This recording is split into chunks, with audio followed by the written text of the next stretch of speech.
안녕하세요. 스위스 여행에서 절대 빼놓을 수 없는 알프스 휴양 도시 체르마트와 마테호른을 여행했습니다. 마테호른은 알프스 산맥에서 가장 유명한 산 중 하나입니다. 스위스 체르마트 마을에서 남서쪽으로 10km 떨어져 있으며 스위스와 이탈리아 국경지대에 위치해 있습니다. 해발 4,478m이며 이탈리아 쪽은 계단식 경사이나 스위스 쪽은 장벽처럼 가팔라 오르기가 쉽지 않다 합니다. 마테호른과 스위스는 뗄래야 뗄 수 없는 관계입니다. 등반하기 까다로운 피라미드 모양의 산 꼭대기는 아마도 사진으로 가장 많이 찍힌 봉우리일 것입니다. 1865년에 처음으로 마테호른 등반에 성공했으나 7명의 산악인 중 4명의 목숨을 앗아갔고 그 뒤로 마테호른은 이 지역의 운명을 바꾸어 놓았습니다. 이후로 마테호른은 세상에서 가장 유명하고 산악인들이 등반을 꿈꾸는 산이 되었지요. 오늘날에도 마테호른을 등반하는 것은 큰 도전 과제이며 뛰어난 장비와 훌륭한 가이드를 둔 전문 산악인들만이 그 등반의 꿈을 실현할 수 있다 합니다.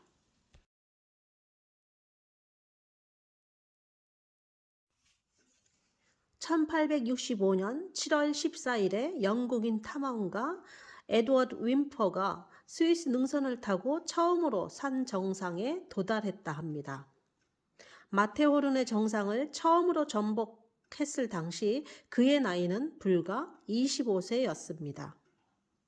그러나 하산 도중 실족에 이어 로프가 끊어지는 사고로 총 7명의 등반대원 중 4명, 쿠로, 허도우, 더글러스, 허드슨이 사망했습니다. 이 등반대는 처음부터 큰 위험성을 안고 있었는데 급조된 것이었다는 점입니다. 윈퍼 자신은 당시 기준으로는 꽤 오랜 기간 준비를 해왔지만 이탈리아의 베테랑 등반 가이드 조반니 안토니아 카렐이 거부하는 바람에 불과 18세의 영국 등반가 더글러스 경이 자신이 고용한 스위스 출신 가이드 토우 발더 부자를 제공했고 여기에 영국의 목사이자 등반가였던 허드슨이 동로였던 허도우 프랑스 전문 가이드 크로와 함께 참여하면서 등반대가 결성되었습니다. 즉 불과 하루 이틀 만에 3개 팀이 합동 등반대를 급조했고 그나마 그중 2팀은 원래 마테호른 등반 계획이 없었던 것입니다. 특히 위험하기로 유명한 마테호른 등반대에 참여한 허도우가 불과 19세의 초심자였다는 점은 심각한 문제였는데 결국 하산 도중 이 사람이 발을 헛딛는 바람에 아래쪽 4명이 추락하는 사고가 발생했습니다. 담당자가 총 300kg만 견딜 수 있는 너무 약한 예비용 로프를 사용하는 바람에 끊어져 버린 것이지요. 결과적으로 위쪽 3인은 같이 추락하는 위험을 회피한 셈이어서 특히 이 로프에 관한 의혹에 시달렸습니다. 비록 초심자를 데려가거나 약한 로프를 사용한 것이 그의 결정은 아니었지만 결국 이 일로 윈퍼는 엄청난 비난에 시달려야 했고 죽을 때까지 이에 대하여 괴로워했다 합니다.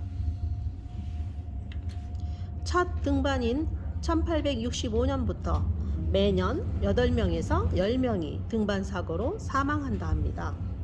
지금껏 500여 명이 마테호른 등반 사고로 사망하였다 합니다. 세계의 다른 어떤 산도 그렇게 많은 산악인을 죽이지 않았습니다. 체르마트 등반가 울리히 루더빈네는 총 371번의 마테호른을 등반하였고 마지막으로는 89세 나이에 등반하였다 합니다.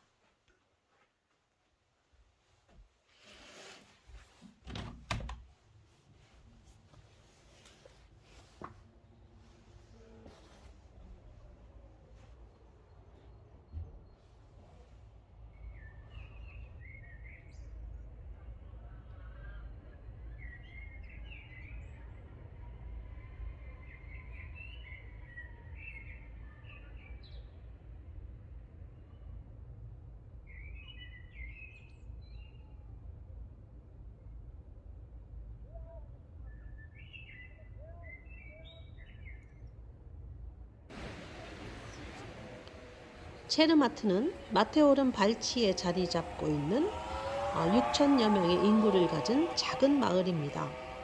스위스 최고 여행지에 1위에 꼽히는 곳이 바로 체르마트 마테오른이랍니다. 동선이 조금 애매해서 그렇지 한국인 여행객에게 가장 많은 사랑을 받는 곳 중 하나가 이곳 체르마트 마테오른입니다. 체르마트는 산악 열차로만 진입이 가능하기에 렌트카를 이용하시는 분은 캐시라는 곳에 주차를 하고 셔틀 열차를 타고 올라가야 합니다. 체르마트는 해발 1600m의 청정마을이라 기름을 쓰는 차량이 출입할 수 없습니다.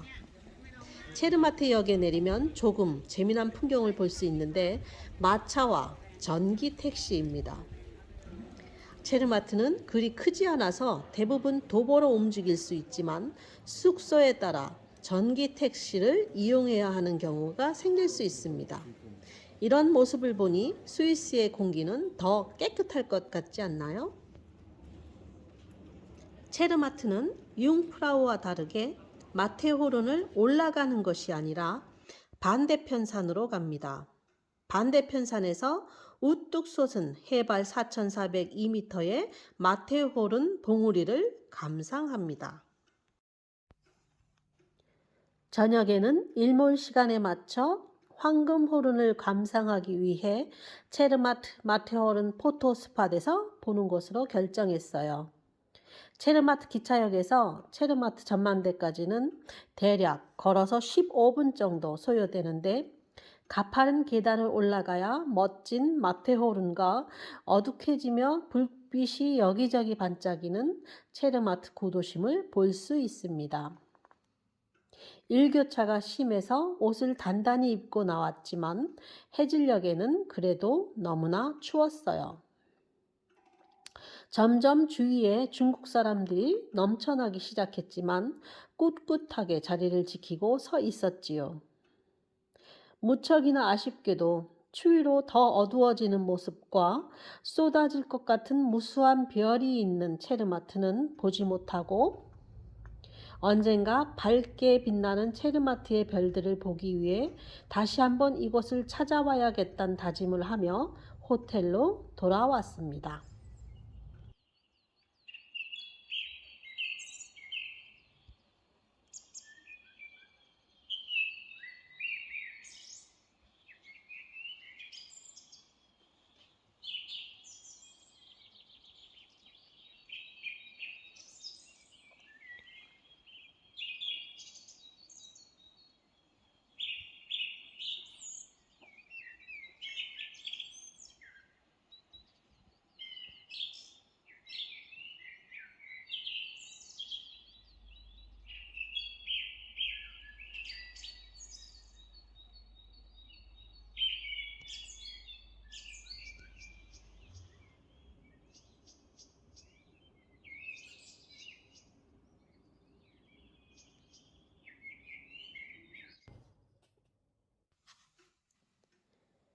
화창한 날씨는 아니지만 고르노그라트 전망대로 떠나봅니다. 고르노그라트 산악철도는 해발 1604m에 위치한 체르마트 휴양마을에서 고르노그라트 정상까지 연결합니다. 고르노그라트 역은 고도 3089m의 위치에 있어 융프라우 다음으로 유럽에서 두 번째로 높은 철도이자 대륙의 가장 높은 야외 철도입니다. 이 노선은 1898년에 개통되었으며 스위스에서 건설된 최초의 전기 렉 철도였습니다. 고르노그라트 산악철도는 유럽에서 가장 높은 개방형 톱니바퀴 열차로 체르마트에서 마테오른을 가장 잘 볼 수 있는 곳으로 24분 간격으로 출발합니다. 계절에 관계없이 1년 내내 갈 수 있는 해발 3089m의 고르노그라트 전망대까지 운행합니다.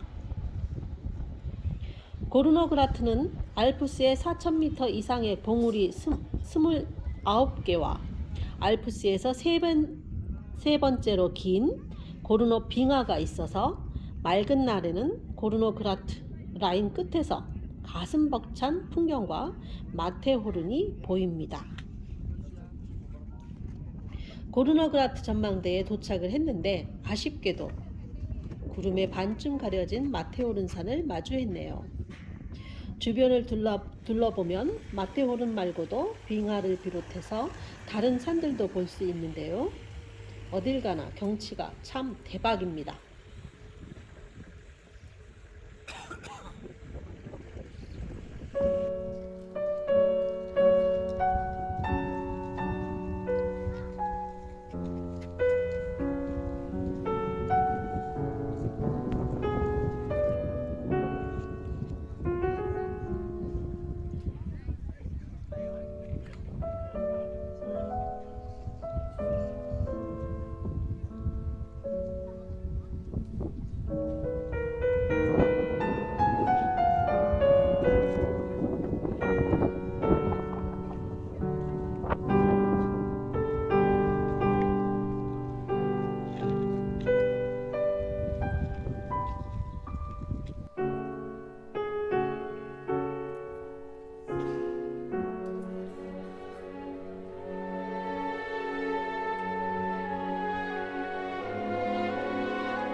체르마트역에서 마테오른 박물관 사이에 있는 시내 중심지인 바노프 거리 약 500m 정도의 호텔, 상점, 레스토랑이 몰려 있습니다. 체르마트는 공해를 방지하기 위해 자동차 진입을 금지하고 있고 전기 자동차는 이용 가능합니다. 바노프 거리를 따라 계속 직진하면 성 마우리티우스 교회와 마테호른 박물관이 나옵니다.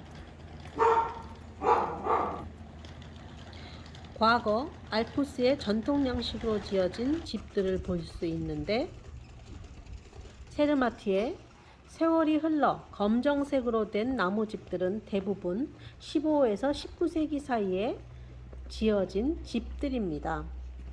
지면과 맞닿는 부분에 공간을 둬서 밑에는 가축도 키우고 지면에 한기가 올라오는 것을 방지했다고 합니다.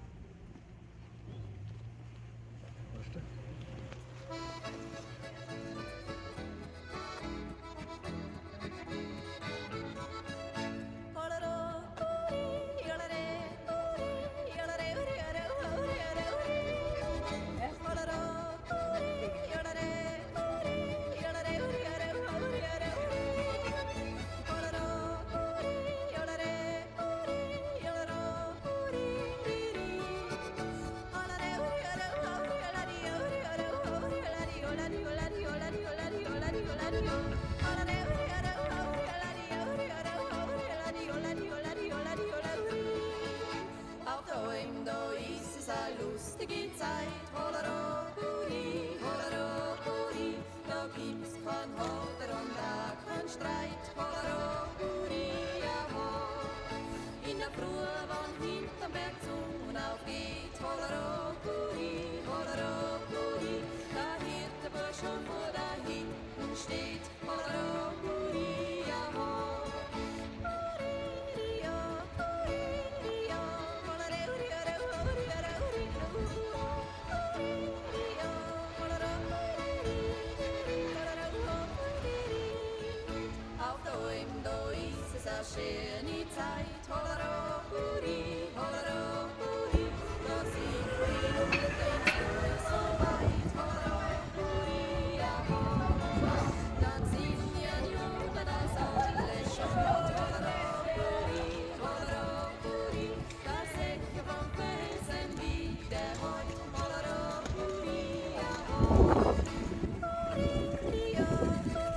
아우, 슐렉슈? 응?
체르마트가 주는 선물은 당연 일출입니다.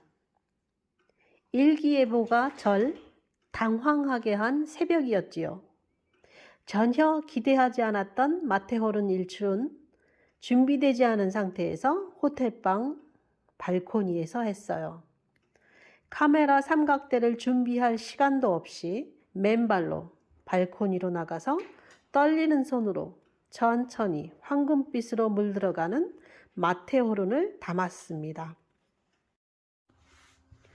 구름 한 점 없는 하늘에 마테호른 삼각봉이 황금색으로 물들기 시작합니다. 완벽하진 않았지만 3대가 덕을 쌓아야 볼 수 있다는 환상적인 황금호른을 볼 수 있었어요. 약 15분 동안 넋을 놓고 아름다운 풍경에 빠져 있었습니다. 너무 운이 좋았던 체르마트 여행이었어요.